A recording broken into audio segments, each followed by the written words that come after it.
growing up, I knew nothing about hostels, had never heard of a hostel, had only seen the movie, and everything I knew about them was very negative in terms of that movie where people were dying.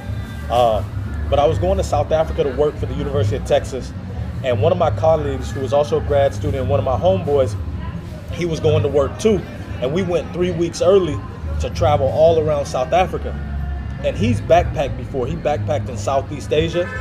And he kept telling me, don't trip. We're going to get there and it's going to be straight. Everything's going to be good. And I was like, okay, we got our tickets, but where are we going to stay?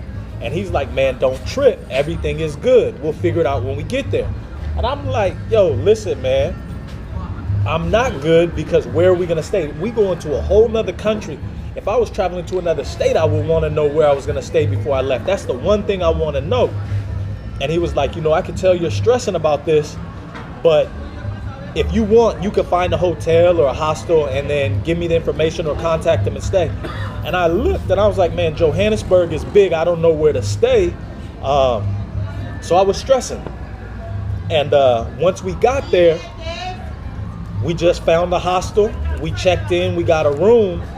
And ever since then, I've been staying in hostels because I figured out it's easy. You don't need a reservation. You just get the information and you show up. And really, they're just giving you a bed. And this last trip I took to Colombia, I was here in Panama. I got a $124 flight round trip to Medellin, back to Panama. I got on the bus. I took a taxi to a hostel that I had found online, showed up, no reservation, asked them if they had a bed. They said, yeah, we got a bed. This is at 8 at night. And really, I didn't spend no time in the hostel.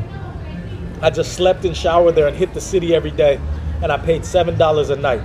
And that's how I did this whole Central American backpacking trip. I would find a hostel online or go to a bookstore and take pictures, because I wasn't buying the book.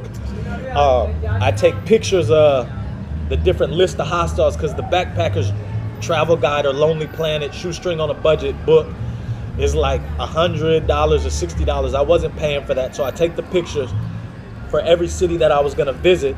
And when I got there, I would just check into the hostel. No reservation, no nothing. And it's funny because in the past I had traveled and just needed a place to lay my head and shower, and I paid for a hotel. If I wouldn't know about hostels, I would have never paid for a hotel, because I was never spending any time in the hotel, just showering and sleeping.